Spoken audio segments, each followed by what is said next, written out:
ప్రార్థన. మమ్మల్ని మిక్కిలిగా ప్రేమించిన మా ప్రియ పరలోకపు తండ్రి, మీ పరిశుద్ధమైన నామలెక్కలని స్తోత్రాలు.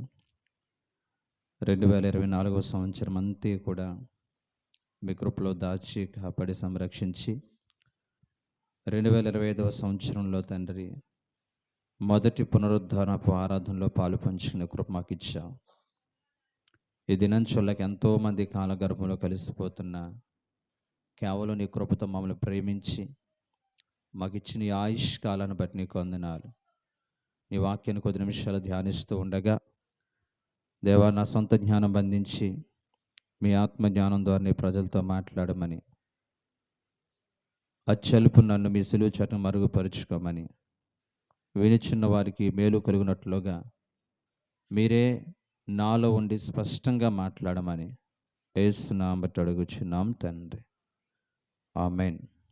ప్రైజ్ ది లార్డ్, హల్లెలూయా. ఈ 2025 సంవత్సరంలో మొదటి వారము ఏ వర్తమానము ద్వారా మాతో మాట్లాడుతున్న ప్రభు అని చెప్పి ప్రభు సన్నిధిలో ప్రార్థన చేసినప్పుడు, కృపగల దేవుడు మనము ఈ 2025 సంవత్సరం అంతే కూడా దేవుని హత్తుకుని జీవించినట్లుగా మనం ఎలాంటి తీర్మానాలు తీసుకోవాలి, మనిషి యొక్క నైజము, మనిషి యొక్క స్వభావాలు ఏ విధముగా పరిస్థితుల ప్రభావ రీత్యా మారిపోయినప్పుడు దేవుని సన్నిధిలో పడిపోయినటువంటి ఆత్మీయ జీవితాన్ని పునరుద్ధరింపజేసుకోవడానికి ఎలాంటి నిబంధనలు, ఎలాంటి తీర్మానాలు మన జీవితాల్లో తీసుకోవాలనేది ఈరోజు యొక్క సందేశం యొక్క సారాంశం. పరిశుద్ధమైన బైబిల్ గ్రంథములో లేవియాకాండము 20వ అధ్యాయము 26వ వచనంలో ఎలా రాయబడి ఉంది? యెహోవా అను నేను పరిశుద్ధుడను, మీరు నా వారయ్యున్నట్లు అన్యజనుల్లో నుండి మిమ్మల్ని వేరి పరిచితిని. దేవుడు అబ్రహాముకి ఇచ్చిన వాగ్దానాన్ని బట్టి ఇశ్రాయేలు ప్రజలని అన్యజనుల్లో నుంచి తనకి పరిశుద్ధమైనటువంటి జనముగా, తనకు సొత్తైనటువంటి ప్రజలుగా దేవుడు ప్రత్యేకపరిచి, వేరుపరిచి, ఇది నా ప్రజ, నా బిడ్డలు అని చెప్పి ఇశ్రాయేలు సర్వసమాజం అంతటినీ కూడా పరిశుద్ధమైన సమూహంగా ఉండాలనేది దేవుని యొక్క ఉద్దేశము, దేవుని యొక్క ప్రణాళిక. ఆ విధముగానే దేవుడు తన అనాది సంకల్పం చెప్పిన ఐగుప్తు అనే బానిసత్వం నుంచి తన ప్రియకుమారుడైనటువంటి మోషే అనే నాయకుడిగా నియమించి ఐగుప్తు అనే బానిసత్వం నుంచి విడిపించి పాలు తేనెలు ప్రవహించే దేశానికి నడిపించబడ్డారు.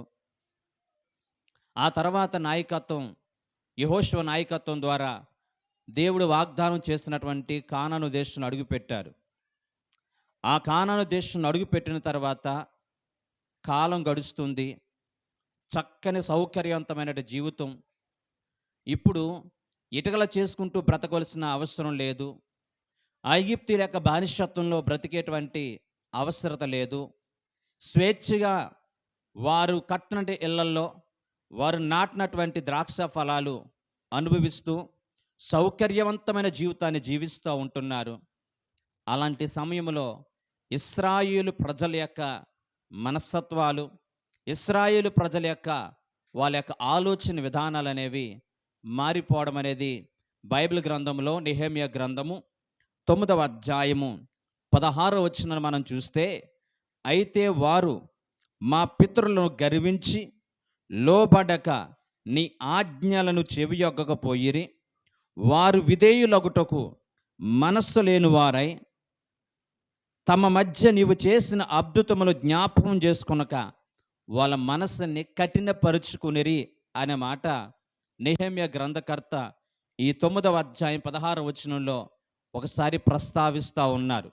నిజమే, మా పితరులైనటువంటి వారందరూ కూడా మనస్సుల్లో గర్వించి నీ ఆజ్ఞలని నీ ఆజ్ఞలకు లోబడ్డానికి వారు విధేయులు కాకుండా, విధేయులగుటకు మనస్సు లేని వారై, నువ్వు చేసినటువంటి ఆశ్చర్య కార్యాలు, ఈ 40 సంవత్సరములు వాళ్ళ పట్ల పగలు మేఘస్తంభముగా, రాత్రి అగ్నిస్తంభముగా సమస్తము సమకూర్చినటువంటి ఆ మేలులన్నిటినీ కూడా మర్చిపోయి వాళ్ళ హృదయాన్ని కఠినపరుచుకునిరి అని వాక్యం చెప్తుంది.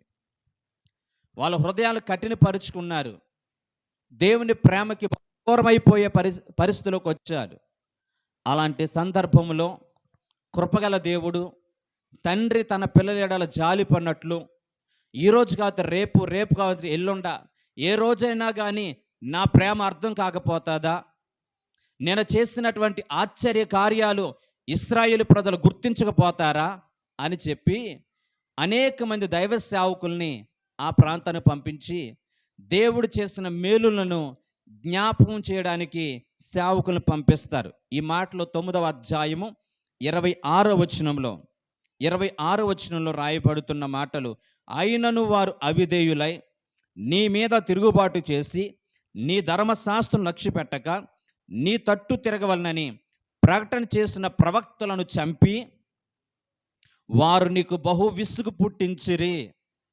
అనేక మంది దైవ సేవకులు వెళ్ళి దేవుడిని మన పట్ల చేసిన ఆశ్చర్య కార్యాలు జ్ఞాపకం చేసుకోండి, మన గతం ఏంటి, మన పరిస్థితులు ఏంటి, ఆ కృపగల దేవుడు గ్రద్ద తన రెక్కల మీద మోసినట్లుగా మనందరి కూడా మోసి ఎంత ఉన్నతమైన స్థితిలో మనల్ని ప్రభు పెడితే ఎందుకు మీ మనసును అలా కఠినపరుచుకుంటున్నారు?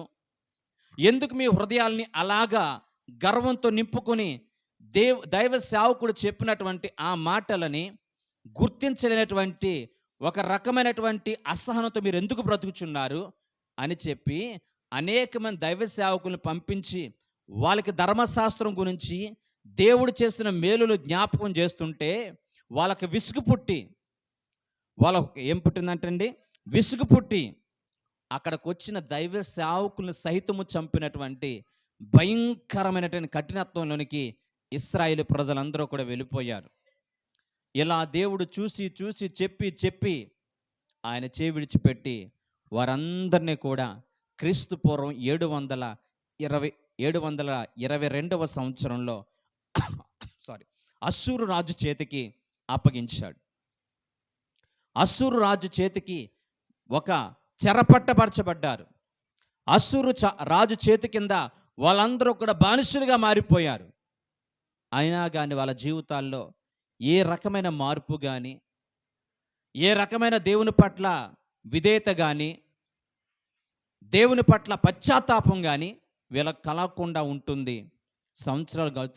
సంవత్సరాలు జరుగుతూ ఉంటున్నాయి. అప్పుడు దేవుడు బైబిల్ గ్రంథంలో మనం చూసినట్లయితే కనుక 2వ రాజుల గ్రంథము 7వ అధ్యాయం 17వ అధ్యాయం ఇంటికి వెళ్ళిన తర్వాత చదవండి.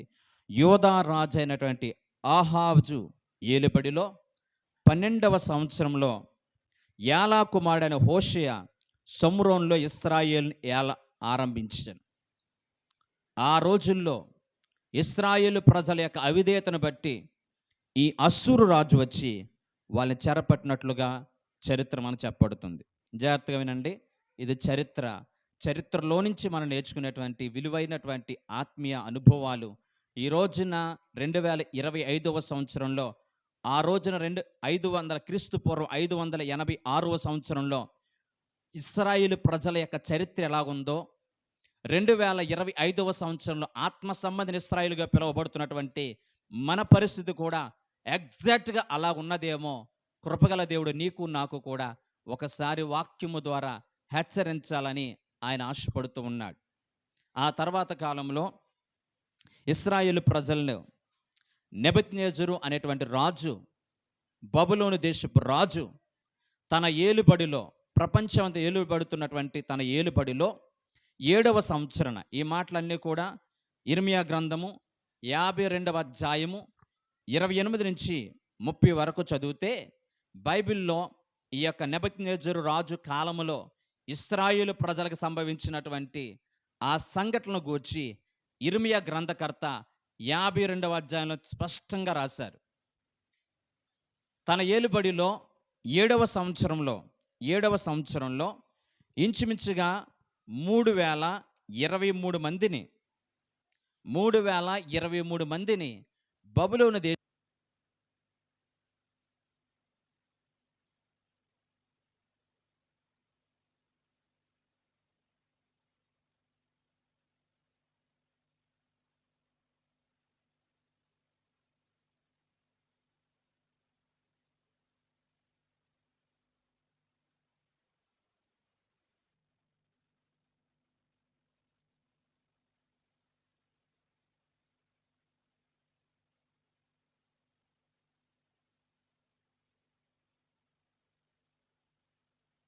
832 praise the lord.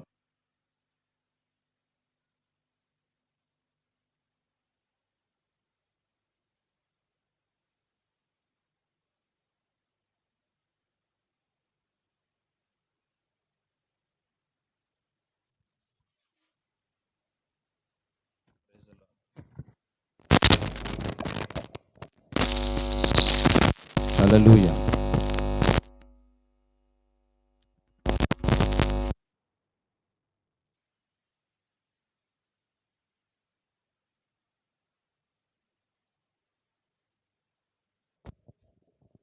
Praise the Lord. Hallelujah. రెండవ విడతగా 832 మందిని ఈ యొక్క ఇశ్రాయేలు దేశం నుంచి బబులోను దేశానికి చెరపట్టి తీసుకుపోయినట్లుగా మనం చూడగలుగుతున్నాం. ఇక మూడవదిగా మనం చూసినట్లయితే తన ఏలుబడి యందు 23వ సంవత్సరం చాలు తీసేసాను.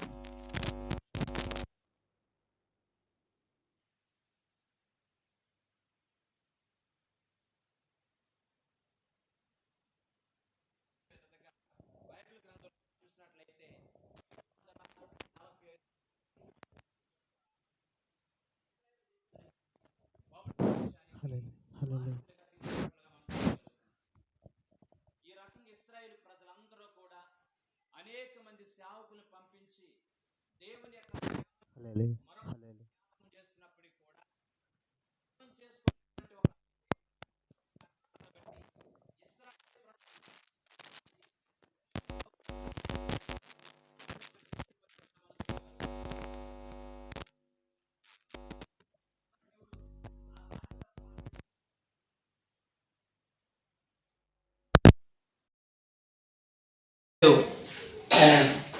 తండ్రి తన కుమారుడి ఎడల జాలి పడినట్లుగా ఇంచుమించుగా 70 సంవత్సరాల తర్వాత మరలా దేవుడే వారి ఎడల కనికరం చూపించి ఆ యొక్క బబులోను దేశం నుంచి ఇజ్రాయెల్ దేశానికి తిరిగి తీసుకొస్తాడని ఒక నిరీక్షణ పదమైనటువంటి మాటని ఇర్మియా గ్రంథకర్త ద్వారా చదవండి. బైబిల్ గ్రంథంలో ఇర్మియా గ్రంథము 29వ అధ్యాయము 10-11 వచనాలు మనం చూసినట్లయితే ఇర్మియా గ్రంథము 29వ అధ్యాయము 10-11 వచనాలు. యెహోవా నీ మీద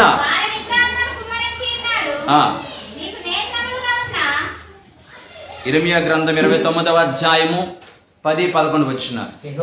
యెహోవా ఈ ఆజ్ఞ ఇచ్చుచున్నాడు, బబులోను రాజ్యమునకు 70 సంవత్సరములు గడిచిన తర్వాత నేను మిమ్మల్ని గూర్చి పలికిన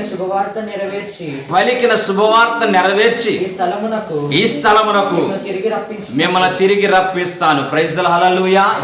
నిజ వాస్తవం అండి.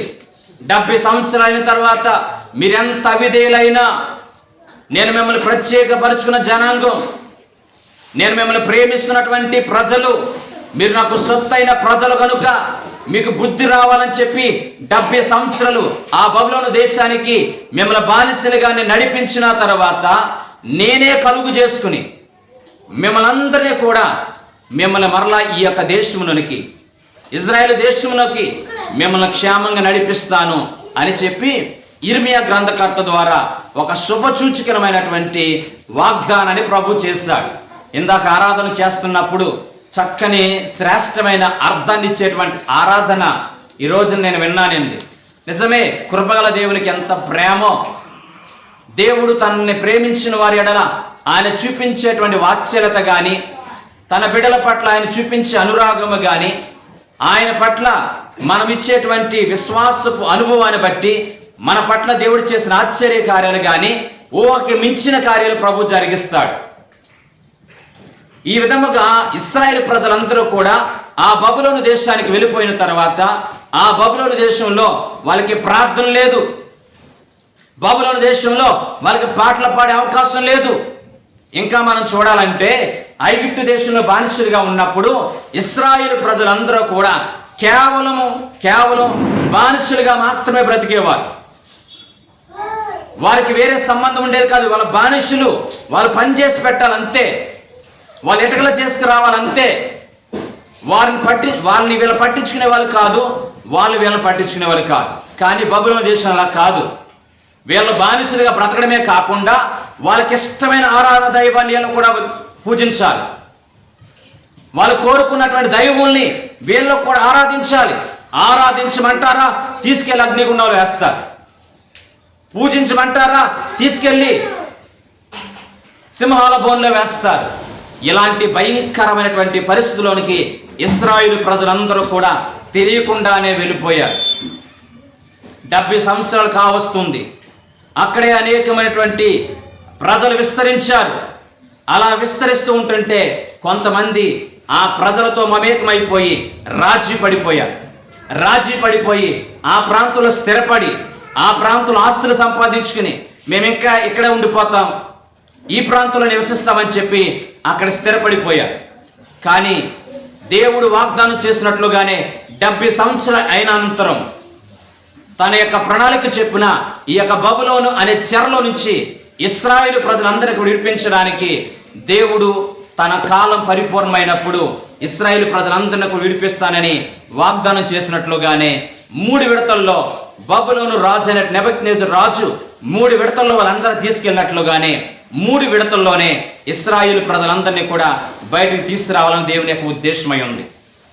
ఈ యొక్క బబులోను దేశం నుంచి ఇజ్రాయేల్ దేశానికి ఇంచుమించుగా నడుచుకుంటూ ప్రయాణం చేస్తే 4 నెలల సమయం పడుతుంది. 4 నెలలు ఎవరు నడుస్తారు? ఏముందలే దేవుని ప్రార్థన చేయకపోతే, ఏముందలే ప్రార్థనకి వెళ్ళకపోతే అనే ఆలోచనతో ఈ యొక్క బబులోను దేశంలో కొంతమంది స్థిరపడిపోయారు. కానీ కొంతమంది అయితే గనక ఈ రోజు అయ్యేసరికి ఎలా ఉండేది మన యొక్క మందిరం? 70 సంవత్సరాలు అయింది దేవుని వాక్యం విని, 70 సంవత్సరాలు అయింది దేవుని యొక్క ప్రార్థన విని, 70 సంవత్సరాలు అయింది వాయిద్యాలు వాయించి, 70 సంవత్సరాలు అయింది ఆనందంగా అందరూ కలిసి ఒకే చోట ఉండి మనం ఖచ్చితంగా వెళ్ళాలి, దేవుడిచ్చిన అవకాశం సద్వినియోగం చేసుకోవాలని చెప్పి ఇశ్రాయేలు ప్రజలందరూ కూడా కొంతమంది ప్రయాణం అయ్యారు. అందులో మొదటి విడతగా మనం చూసినట్లయితే గనక మొదటి విడతగా 536వ సంవత్సరం, క్రీస్తు పూర్వం 536వ సంవత్సరంలో యెహోయాకీను అనేటువంటి రాజు యొక్క మనవుడు జెరుబ్బాబెలు అనేటువంటి ఆయన ఒక నాయకుడిగా నిలబడి ఇంచుమించుగా 42,360 మంది యూదులు, 7,337 మంది ఆ యొక్క సైనికులు లేకపోతే అక్కడ పనిచేసేవారు, 435 ఒంటెలు, ఇవన్నీ కూడా సమూహాన్ని సిద్ధపరుచుకుని జెరుబ్బాబెలు అనే ఆయన భయముతోనే వణుకుతోనే మొట్టమొదటిగా బబులోను దేశం నుంచి ఇశ్రాయేలు దేశానికి ప్రయాణం అయ్యేలా. ఎందుకంటే దేవుడు ఏ విధంగా కృప చూపించాడంటే బబులోను దేశాన్ని పర్షియా రాజు కైసర్ అనే ఆయన దాన్ని చెరపట్టాడు. కైసర్ అనే ఆయన వెళ్ళి ఆ యొక్క బబులోను దేశాన్ని ఓడించి చెరపట్టినప్పుడు ఆయన మనసును దేవుడు ప్రేరేపించి మీరు వెళ్ళిపోండి మీ దేశానికి, మీరు వెళ్ళిపోయి మీ దేశంలో స్థిరపడండి అని చెప్పి ఇశ్రాయేలు ప్రజలందరూ కూడా ఒక ఆజ్ఞ జారీ చేశాడు.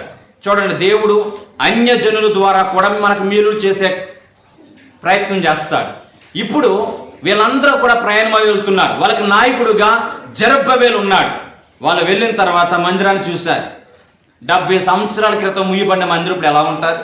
పాడైపోయింది, భయంకరమైన బూజులు పట్టేసి ఉంది, గోల పడిపోయే పరిస్థితి ఉంది. ఎంతో ప్రతిష్టాత్మక నిర్మించినటువంటి సొలొమోను కట్టిన మందిరం అంతా కూడా అన్నీ కూడా చెదరపట్టేసి ఉంది, పాడైపోయిన పరిస్థితి. అలాంటి పరిస్థితులు ఉన్నటువంటి ఈ యొక్క మందిరాన్ని జెరుబ్బాబెలు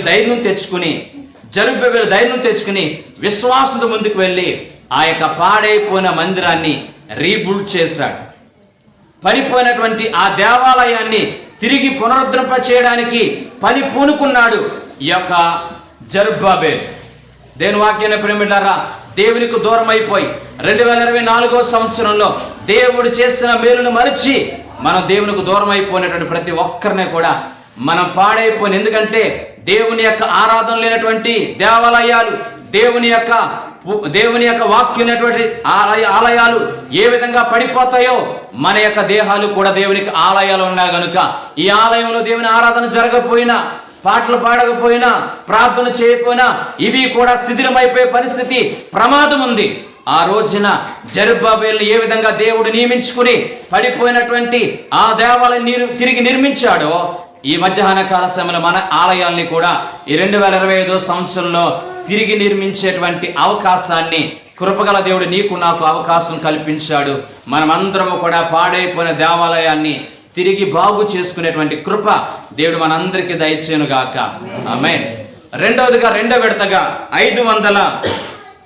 457వ సంవత్సరంలో, 457వ సంవత్సరం క్రీస్తు పూర్వం 457వ సంవత్సరంలో ఎజ్రా అనేటువంటి ఒక నాయకుడిని దేవుడు లేపి ఏర్పరచుకుని ఆ యొక్క బబులోను దేశంలో మిగిలిపోయిన వారిని ఇంచుమించుగా 1754 మంది, 100 మంది ఏమో చక్కగా బంగారపు ఆభరణాలు తయారు చేసేవారు. అంతా కలిసి రెండో విడతగా ఈ యొక్క ఎజ్రా ద్వారా బబులోను దేశం నుంచి ఆ యొక్క ఇజ్రాయేల్ దేశానికి ప్రయాణమయ్యారు. ఈయన పనేంటి? దేవుడు ఈయనకేమి విధులు నియమించాడు అని మనం చూస్తే ధర్మశాస్త్రం పునరుద్ధరింప చేయడం. అంటే ఇలా వాక్యాలు ఎన్ని సంవత్సరాలు అయిపోయింది? 70 సంవత్సరాలు అయిపోయింది. బహుశా మన భాషలో చెప్పుకోవాలంటే ఆదికాండం ఎక్కడ ఉందో, ప్రకటన గ్రంథం ఎక్కడ ఉందో, ఇర్మియా గ్రంథం ఎక్కడ ఉందో మనకు తెలియదు. ఎందుకంటే బైబిల్ తీసి కొన్ని సంవత్సరాలు అయిపోయింది. ధర్మశాస్త్రాన్ని చదివి కొన్ని సంవత్సరాలు అయిపోయింది. ఇలాంటి పరిస్థితుల్లో ధర్మశాస్త్రాన్ని చదవగలటువంటి పరిస్థితి ఈ యొక్క ఎజ్రా అనేటువంటి నాయకుడు ద్వారా ఇశ్రాయేలును కోల్పోయినటువంటి ఆ దర్శనం, ఇశ్రాయేలును కోల్పోయినటువంటి ధర్మశాస్త్రాన్ని ధ్యానించేటువంటి అవకాశాన్ని ఈయన ద్వారా పునరుద్ధరింప చేయడానికి ఈ యొక్క ఎజ్రా పూనుకుని వాళ్ళందరినీ కూడా నడిపించాడు.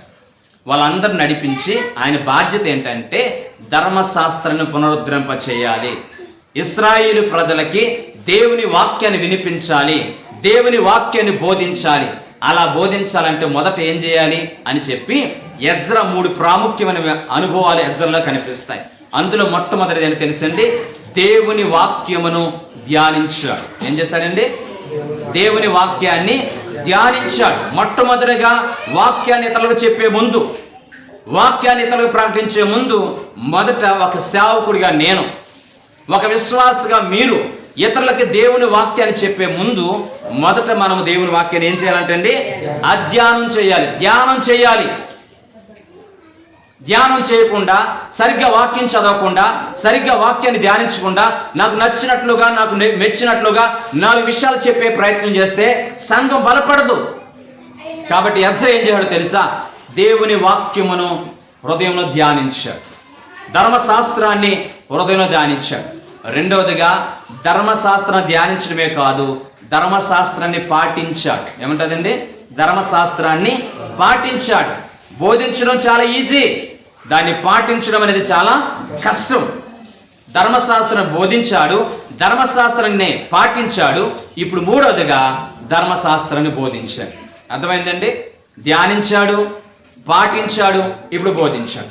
ఒక సేవకుడు నేనైనా, ఒక విశ్వాసాలని ప్రతి ఒక్కరూ కూడా దేవుని వాక్యాన్ని దివారాత్రులు ధ్యానించినప్పుడు మాత్రమే నీవు ఆకు వాడక తన కాలమందు చెట్టు ఫలమిచ్చు చెట్టు వలె ఉంటావని మొదటి కీర్తన రాయబడి ఉంది. దేవుని వాక్యాన్ని దివారాత్రులు ధ్యానించేవారుగా ఉండాలి. ఒక ఆదివారం మాత్రమే బైబిల్ పట్టుకుని వచ్చేటువంటి క్రైస్తవ సమాజంగా మారిపోతున్నాం. ఏ ఒక్కరూ కూడా బైబిల్ చదవడానికి ఇష్టపడలేని పరిస్థితి, దేవుని వాక్యం యొక్క మర్మమును తెలుసుకోలేని పరిస్థితి. ఈ రకంగా ఎజ్రా పూనుకొని దేవుని యొక్క ధర్మశాస్త్రాన్ని పునరుద్ధరింపజేసే ప్రయత్నం చేస్తాడు. ఏం చేస్తాడండి? దేవుని వాక్యాన్ని పునరుద్ధరింపజేస్తాడు. దేవుని వాక్యాన్ని గూర్చినటువంటి ఆ ప్రస్తావన, దేవుని వాక్యమైనటువంటి ధర్మశాస్త్రమైనటువంటి గొప్పతనాన్ని గూర్చి ఎజ్రా ఇశ్రాయేలు ప్రజలందరికీ కూడా అర్థమయ్యే రీతిలో బోధించాడు, అర్థమయ్యే రీతిలో చెప్పడానికి ఇష్టపడ్డాడు. ఈ రోజున 2024 సంవత్సరంలో దేవుని యొక్క వాక్యాన్ని వినే విషయంలో కానీ, దేవుని వాక్యాన్ని పాటించే విషయంలో కానీ, దేవుని వాక్యాన్ని ఇతరులకి బోధించే విషయంలో కానీ తప్పిపోయినటువంటి ఒక సేవకుడిగా నేనున్నా, ఒక తప్పిపోయిన విశ్వాసుడిగా మీరున్నా, ఈ రోజు 2025 సంవత్సరంలో దేవుడు నీకు నాకు హెచ్చరిస్తున్న హెచ్చరిక, నీలో ఊపిరినంత వరకు, నీలో చివరి ఊపిరినంత వరకు కూడా దేవుని యొక్క ధర్మశాస్త్రాన్ని దివారాత్రులు ధ్యానించేటట్లుగా ప్రభు సన్నిధిలో ఈ మధ్యాహ్న కాల సమయంలో మనం తీర్మానం తీసుకోవడానికి ప్రయత్నం చేద్దాం. మూడో విడతగా 444 సంవత్సరం, క్రీస్తు పూర్వం 444 సంవత్సరంలో 3వ నాయకుడిగా దేవుడు నెహెమ్యాను ఎన్నుకున్నాడు. చూడండి, దేవుడు ఆయా కాలంలో తన పని కొరకు ఆయా వ్యక్తులను వాడుకుంటాడు. అర్థమైంది కదండి? జెరుబ్బబేలుని వాడుకున్నాడు, ఎజ్రాని వాడుకున్నాడు. ఇప్పుడు మూడో విడతగా ఎవరిని వాడుకున్నాడండి? నెహెమ్యాను వాడుకున్నాడు. నెహెమ్యాను వాడుకుని, నెహెమ్యాకు దేవుడిచ్చిన బాధ్యత ఏంటో తెలుసా? మందిరం బాగుపడ్డది, వెళ్ళిన ప్రజలందరూ కూడా వాక్యం వింటున్నారు. ఇక మూడవ సమస్య ఏంటో తెలుసా?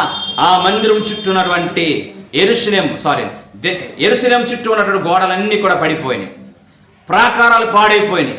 ప్రాకారాలు పాడైపోతే శత్రువులు లోపలికి రావడానికి ఎక్కువ అవకాశం ఉంటుంది. కాబట్టి నువ్వు వెళ్ళి ఆ యొక్క పడిపోయినటువంటి యెరూషలేము గుమ్మములన్నింటిలో కూడా తిరిగి బాగు చేయాలి, తిరిగి నిలపాలి. 70 సంవత్సరాల క్రితము నెబుకద్నెజరు రాజు 586వ సంవత్సరంలో, క్రీస్తు పూర్వం 586వ సంవత్సరంలో మొత్తం యెరూషలేము గోడలన్నింటినీ కూడా నేలమట్టం చేసేశాడు, రాయి మీద రాయి లేకుండా చేశాడు. అలాంటి పాడైపోయినటువంటి ఈ యొక్క ప్రాకారాలను కట్టే బాధ్యత నీ భుజస్కంధాల మీద పెట్టాను అని నెహెమ్యాకు చెప్తే నెహెమ్యా భయపడలేదు. దేవుడిచ్చిన మహాభాగ్యంగా భావించాడు. దేవుని పని చేయడానికి నేను ధైర్యం పూనుకుంటానని చెప్పి విశ్వాసముతో ఆ యొక్క యెరూషలేము గోడలు కట్టడానికి పూనుకుని ముందుకు వచ్చాడు. ఆ పని చేస్తుంటే అందరూ కూడా హేళన చేస్తారు. ఏం కడతా నువ్వు దీని చుట్టూ కూడా గోడ కట్టమంటే ఈజీ అనుకున్నావా? అది కూడా 52 రోజులు కడతావా? నీ వల్ల కాదు. ఒకవేళ నువ్వు కట్టినా కానీ గోడ ఎలా ఉంటా తెలుసా? నక్క దూకిందనుకో పడిపోద్ది, పడిపోద్ది అని చెప్పి నెహెమ్యాని హేళన చేసేటట్లుగా మాట్లాడుతున్నారు, కృంగదీసేటట్లుగా మాట్లాడుతున్నారు, నీ వల్ల కాదు అని చెప్పి అధైర్యపరుస్తున్నారు. అలాంటి పరిస్థితుల్లో నెహెమ్యా కృంగిపోలేదు, నెహెమ్యా అలాంటి పరిస్థితుల్లో అధైర్యపడిపోలేదు. దేవుని యొక్క కోరుకున్న ప్రజల చుట్టూ ఉన్నటువంటి యెరూషలేము గుమ్మలు కట్టే బాధ్యత నేను తీసుకోవాలని చెప్పి విశ్వాసంతో వచ్చాడు, పని పూనుకున్నాడు, చక్కగా ప్రోత్సహించాడు. పడిపోయినటువంటి ఆ యొక్క యెరూషలేము గోడలన్నింటినీ కూడా 52 రోజుల్లో తిరిగి పునరుద్ధరింపజేస్తాడు. ఎన్ని రోజుల్లో అండి? 52 రోజుల్లో తిరిగి పునరుద్ధరింపజేస్తాడు. దేవుని యొక్క కార్యాలు, దేవుని యొక్క పనులు మనం పూనుకుంటే గనక యెహోవా హస్తం మనకు తోడుగా ఉంటారు. అది ఏ పనైనా కానీ దేవుని ఏ పని కొరకు నియమించాడో ఆ పనిలో నువ్వు నమ్మకత్వాన్ని చూపించినట్లయితే కృపగల దేవుని యొక్క హస్తం నీకు తోడుగా ఉండి పనిని సంపూర్తి చేసేటని ఆ కృపగల దేవుడు ఇస్తాడు. మందిరం బాగుపడింది, ప్రజలందరూ వాక్యం విన్నారు, చుట్టూ కూడా గోడలు బాగుపడ్డాయి. ఇప్పుడు ఇశ్రాయేలు ప్రజలందరూ కూడా ఒక ఆలోచన వచ్చింది. ఏంటి ఆలోచన? ఈ రోజున మన బ్రతుకులు ఎలా అయిపోవడానికి కారణం, వాగ్దానం చేసిన దేవుడు నమ్మదగిన దేవుడు. ఆయన ముందుగానే చెప్పాడు. ద్వితీయోపదేశకాండం 20వ అధ్యాయంలో నీ ఎదుట ఏ జనముకు నిలబడదు, నీకు విరోధంగా రాయబడి నీ విరోధంగా లేపబడి ఏ ఆయుధం కూడా వర్ధిల్లదు. నువ్వు పైవాడిగా ఉంటావు, కిందవాడిగా ఉంటావు, నువ్వు ఏలుబడి చేసేవాడుగా ఉంటావు, నువ్వు బానిసగా ఉండవు, నువ్వు తలగా ఉంటావు, తోకగా ఉండవు. నీ పొలం దీవించబడుతుంది, నీ చేతి పని దీవించబడుతుంది, నీ యొక్క గర్భంలో దీవించబడుతుంది, నీ పశు పక్షాలు దీవించబడతాయని దీవెను గూర్చి అన్ని కూడా చెప్పాడు. ఎప్పుడో తెలుసా? నీ దేవుడిని యెహోవా ధర్మశాస్త్రమును అనుసరించినప్పుడు. ఈ రోజున మన బ్రతుకులు ఎలా అయిపోవడానికి కారణం, మన జీవితాలు ఎలాగా విచ్ఛిన్నమైపోవడానికి కారణం, శాంతి లేకపోవడానికి కారణం, సమాధానం లేకపోవడానికి కారణము మన కుటుంబ వ్యవస్థ కానీ సంఘ వ్యవస్థ కానీ భయంకరమైనటువంటి పరిస్థితులు రావడానికి కారణము కేవలం ధర్మశాస్త్రాన్ని విడిచిపెట్టడం వల్లే. దేవుని యొక్క ఆజ్ఞలు పాటించకపోవడం వల్లే, దేవుని యొక్క ఆజ్ఞల ప్రకారం మనం బ్రతకపోవడం వల్లే ఈ రోజున దేవుడు అదే 20వ అధ్యాయంలో కిందకి చదివినట్లయితే, నీ దేవుడిని యెహోవా ఆజ్ఞలు పాటించకపోతే ఈ శాపాలన్నీ నీకు వస్తాయని చెప్పాడు. అంతేనండి, ఈ శాపాలన్నీ కూడా నీకు వస్తాయని చెప్పాడు. అంటే ధర్మశాస్త్రం, దేవుని ఆజ్ఞలు పాటించే విషయంలో తప్పిపోయాం కనుక ఇప్పుడు మనం ఏం చేద్దామంటే, మరలా మన బుద్ధులు మంచివి కాదు, కుక్కతో ఒక వంకరంట్లుగా మన బుద్ధులు మంచివి కాదు. నిజంగా కనుక మనకు బుద్ధి ఉన్నట్లయితే పాలు తేనె ప్రవహించే దేశానికి దేవుడు నడిపించిన ఆ యొక్క నడిపింపు 40 సంవత్సరాల పాటు మనం వేసుకున్న వస్త్రాలు చిరిగిపోలేదు, మనం వేసుకున్న చెప్పులు అరిగిపోలేదు. పగలు మేఘస్తంభంగా, రాత్రి అగ్ని స్తంభంగా పరలోకంలో నుండి దేవదూతలు భుజించేటువంటి పరలోక మన్నాని కురిపించి మనం పోషించిన దేవుణ్ణి ఎలా మర్చిపోయాం? ఎలా విడిచిపెట్టాం? ఆయన్ని ఎలా లోకంలో కలిసిపోయాం? ఏ విధంగా ఆయన విడిచిపెట్టాలని అనిపించింది మనసు? ఏ విధంగా నీ హృదయాన్ని కఠినపరచుకోవాలనిపించింది? ఏ విధంగా సేవకుల్ని చంపాలనే మనసు నీకు ఎందుకు వచ్చింది? కాబట్టి మన యొక్క జీవితాలు మంచివి కాదు, మన యొక్క స్వభావాలు మంచివి కాదు, మన హృదయాలు చెడిపోయిన హృదయాలు. కాబట్టి ఈ యొక్క సమస్య నుంచి బయటపడాలంటే నెహెమ్యా గ్రంథము 10వ అధ్యాయము 28వ వచనంలో 4 రకాలైనటువంటి శపథాలు చేస్తారు. ఈ 2025వ సంవత్సరం నీకు ఆశీర్వాదకర సంవత్సరంగా ఉండాలంటే నీ జీవితం, నా జీవితంలో కూడా ఇలాంటి తీర్మానాలు తీసుకోవాలి. ఇలాంటి తీర్మానాలు తీసుకుని ఈ మధ్యాహ్న కాలాన్ని వెళ్ళినట్లయితే నువ్వు కోల్పోయిన సమస్తమైనటువంటి ఆత్మ సంబంధమైనటువంటి ఆశీర్వాదాలు, భౌతిక సంబంధమైన ఆశీర్వాదాలు దేవుని జీవితంలో ఇవ్వబోతూ ఉన్నాడు. ఇశ్రాయేలు దేశంలో, ఐగుప్తు దేశంలో ఉన్నటువంటి ఇశ్రాయేలు ప్రజలకి కేవలం శారీరక సంబంధమైనటువంటి శ్రమే ఉంది. కానీ బబులోను దేశంలో మాత్రము శారీరక శ్రమతో పాటు మానసికమైన శ్రమ. దేవుని కాదని చెప్పి వేరే ఒక దైవాన్ని పూజిస్తడం అనేది మానసిక క్షోభ. మరలా బానిసత్వంలో వెళ్ళిపోవడం అనేది శారీరక క్షోభ. ఇవి రెండు అనుభవించాలి. అలాంటి మమ్మల్ని దేవుడి స్థితిలో ఉంచితే మేము స్థిరపడాలంటే ఒక తీర్మానం తీసుకుంటాం, ప్రమాణాలు చేస్తాం. దైవ సేవకుడా, ప్రమాణాలు చేస్తాం నాయకుడా అని చెప్పి నెహెమ్యా ఎదుట ఎలాంటి ప్రమాణాలు చేశారో నెహెమ్యా గ్రంథం 10వ అధ్యాయము 28వ వచనం నేను చెప్పి దైవచిత్తమైతే కనుక వచ్చే వారం ఈ వాక్యాన్ని కంటిన్యూ చేసే ప్రయత్నం చేస్తాను. చూడండి, చదవండి. అయితే జనులలో మిగిలిన వారు అనగా దేవుని యొక్క ధర్మశాస్త్రమును విధేయులగునట్లు దేశము జనులలో ఉండకుండా తమ్మును తాము వేరుపరుచుకునే యాజకులు, లేవీయులు, ద్వారపాలకులు, గాయకులు, నేతనీయులు అందరూ దేవుని దాసుడైన మోషే ద్వారా నియమింపబడిన దేవుని ధర్మశాస్త్రం అనుసరించి నడుచుకొనుచు మన ప్రభు అయిన యెహోవా నిబంధనలను, కట్టడలను ఆచరించుదమని శపథము పూని ప్రమాణము చేటకు కూడిరి. Praise the Lord. ఎందుకు కూడారండి? ఇప్పుడు ప్రజలందరూ కూడా ఒక చోటకు వచ్చి ఏమంటున్నారండి? ప్రమాణం చేస్తున్నారు. ఏమని ప్రమాణం చేస్తున్నారు? మేము మా జీవితాలలో యెహోవా, మన ప్రభు అయిన యెహోవా నిబంధనలను, కట్టడలను ఆచరించుదమని శపథము చేశారు. ఈ సమస్యలన్నిటికి కారణము యెహోవా నిబంధనను, యెహోవా కట్టడలను ఆచరించే విషయంలో మేము విఫలమైపోయాం. దేవుడు మా మీద పెద్ద భారాలు పెట్టలేదు. నీ దేవుడిని యెహోవాను ఆత్మతో సత్యముతో ఆరాధించు అన్నాడు. ధర్మశాస్త్రాన్ని దివారాత్రులు ధ్యానించని చెప్పాడు. మీ పిల్లలకి దాని గురించి చెప్పాడు. కానీ ఈ రోజున ధర్మశాస్త్రాన్ని మేమెంత నిర్లక్ష్యం చేసామో మాకు తెలుసు ఆయన. జాగ్రత్త. 2025వ సంవత్సరంలో దేవుడు నీతో నాతో మాట్లాడుతున్నాడు. ధర్మశాస్త్రాన్ని ఎంత నిర్లక్ష్యం చేసామో మనకు తెలుసు. దేవుని వాక్యాలు ఎన్ని శ్రేష్టమైన వర్తమానాల ద్వారా ప్రభు మనతో మాట్లాడుతున్నప్పటికీ కూడా ఆ వాక్యం నా కోసమే ప్రభు మాట్లాడాడని చెప్పి ఆ వాక్యము ద్వారా హృదయం నొచ్చుకుని దేవుని వైపు మళ్ళడానికి, దేవుని వైపు తిరగడానికి ఇష్టపడినటువంటి కఠిన స్వభావాలతో ఈ 2024 సంవత్సరం వరకు మనం బ్రతుకాం. అందుకనే ఈ రోజు మన జీవితాల్లో దేవుడు ఆశించినంత గొప్ప స్థితిలో మనం లేమేమో.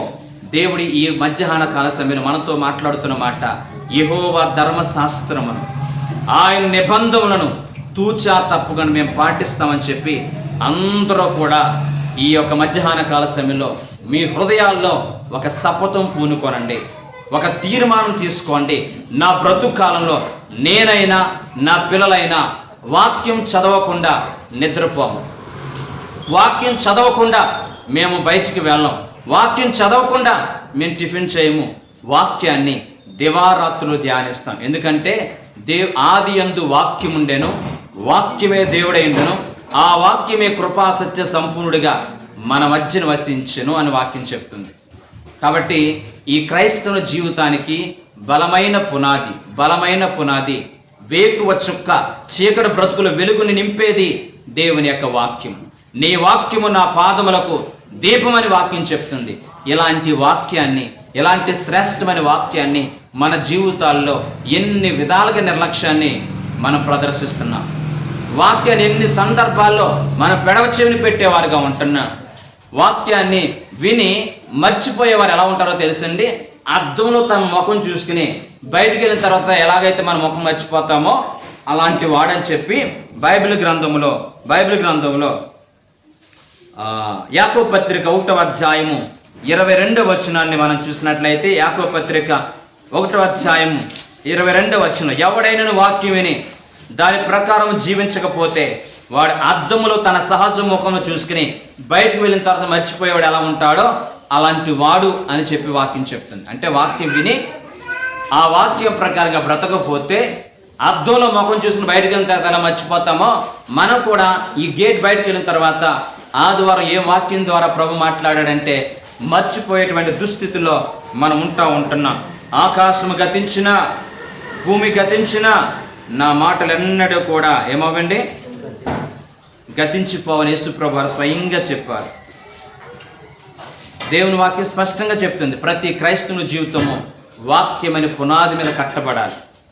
యోధాపత్రిక 1వ అధ్యాయం 20వ వచనంలో ఈ రోజున క్రైస్తవులు అనేక మంది నిలబడకపోవడానికి ప్రధాన కారణము వాక్యం మీద, ఎక్కడండి, వాక్యం మీద మన జీవితాలు కట్టుకోకపోవడం, వాక్యం మీద మన కుటుంబాన్ని కట్టుకోకపోవడం, వాక్యాల మీద సంఘాన్ని కట్టుకోకుండా ఈ లోక సంబంధమైనటువంటి భౌతిక సంబంధమైన ఆశీర్వాదాల కోసమో స్వస్థతల కోసమో ఏదేదో కోసం పరుగులు పెడుతున్నాము. కానీ ఈరోజు నీ యొక్క జీవితాన్ని వాక్యం అనే పునాది మీద కట్టుకుంటే నీ బ్రతుకులు ఎన్ని శ్రమలు వచ్చినా కానీ పొర్రపాటున కూడా దేవుని విడిచిపెట్టవు. దేవుని వాక్యం ప్రేమిలారా, ప్రతి క్రైస్తవుడు కూడా గమనించండి, ఒక వ్యక్తి దేవునికి దూరం అయిపోతే, ఒక వ్యక్తి దేవుని యొక్క ప్రేమకు దూరం అయిపోతే, ఒక వ్యక్తి సహవాసం నుంచి బయటకు వెళ్ళిపోతే ఆ వ్యక్తులు ఎంత భయంకర కఠినాత్ములుగా మారిపోతారో గత శుక్రవారం కొన్ని మాటలు నేను విన్నప్పుడు గుండెని పిండినట్టు అనిపించింది నాకు. జాగ్రత్త, ఇక్కడ కూర్చున్న ప్రతి ఒక్కరము కూడా దేవునికి దగ్గరగా బ్రతకడానికి ప్రయత్నం చేద్దాం. బయటికి వెళ్ళిపోయే క్రమంలో, బయటికి వెళ్ళిపోతే నీ హృదయం ఏమైపోద్ది తెలుసా? ఇశ్రాయేలు ప్రజల యొక్క హృదయాలు కఠినమైపోయినట్లుగా మన హృదయాలు కఠినమైపోతాయి. దేవుని వాక్యం అనేటువంటి శ్రేష్టమైనటువంటి ఆయన వాక్యాలు హృదయంలో చేర్చుకుని మన బ్రతుకుల్ని ఫలభరితంగా మార్చుకోవడానికి మనం అందరము కూడా ప్రయత్నించాలని ప్రభు వాక్యం స్పష్టంగా తెలియజేస్తుంది. హల్లెలూయా. దేవుని యొక్క వాక్యం కూర్చున్నటువంటి ప్రస్తావన ఇంకా అనేకమైనటువంటి విషయాలు బైబిల్ చరిత్రలో రాయబడి ఉన్నాయి. దేవుని చిత్తమైతే కనుక వచ్చే వారము దేవుని వాక్యం యొక్క విలువ గూర్చి మనం వినే ప్రయత్నం చేద్దాం. అలాగే దేవుని మందిరం కూర్చున్న విలువ, సహవాసాన్ని కూర్చున్న విలువ, అలాగే దేవునికి మన యొక్క హృదయాలు ఇచ్చే దానిలో వచ్చే విలువ, ఇవన్నీ కూడా ఏ విషయాల్లో తప్పు చేస్తామనే విషయాన్ని ఇశ్రాయేలీ ప్రజలు గుర్తించి శపథం చేసి మేము అలా ఉండమని చెప్పి ఒక తీర్మానం తీసుకున్నారు. 2025 సంవత్సరంలో మనం కూడా అలాంటి తీర్మానాలు తీసుకుని దేవుని వాక్య విషయంలో మనం తప్పిపోకుండా ముందుకు సాగిపోయే కృప పరిశుద్ధాత్మ మనందరికీ దయచేయునుగాక. అందరూ కూడా మోకరించండి. దేవుని సన్నిధికి వచ్చిన ప్రతి ఒక్కరము కూడా 586 క్రీస్తు పూర్వం 586వ సంవత్సరంలో ఇశ్రాయేలు ప్రజల యొక్క పరిస్థితి ఎలాగుందో 2025వ సంవత్సరంలో నా పరిస్థితి ఎలా ఉందేమో దయచేసి పశ్చాత్తాపడదాం. దయచేసి కుటుంబాన్ని బాగు చేసుకుందాం. దయచేసి వాక్యానికి ఎక్కువ ప్రాధాన్యత ఇద్దాం. వాక్యానికి విధేయులు అయ్యే ప్రయత్నం చేద్దాం. హృదయాన్ని కఠినపరుచుకోవద్దు. హృదయాన్ని కఠినపరుచుకున్నట్టు ఇశ్రాయేలు ప్రజలు బానిసత్వంలోకి వెళ్ళిపోయారు. ఇశ్రాయేలు ప్రజలు బానిసత్వంలోకి వెళ్ళిపోయారు. 1 సంవత్సరం కాదు, 2 సంవత్సరాలు కాదు, 70 సంవత్సరాల పాటు భయంకరమైన చెరలో వాళ్ళు మగ్గిపోయారు. దేవుడు జ్ఞాపకం వచ్చాడు, సహవాసం జ్ఞాపకం వచ్చింది, వాక్యాలు జ్ఞాపకం వచ్చినాయి. కానీ ఇప్పుడు ప్రార్థన చేసుకోవడానికి సమయం లేదు, వాక్యం చదవడానికి టైం అవకాశం లేదు. నీ జీవితం లాంటి పరిస్థితి రాకుండా పశ్చాత్తాపడి ప్రభు సన్నిధిలో ప్రార్థన చేసుకుందాం.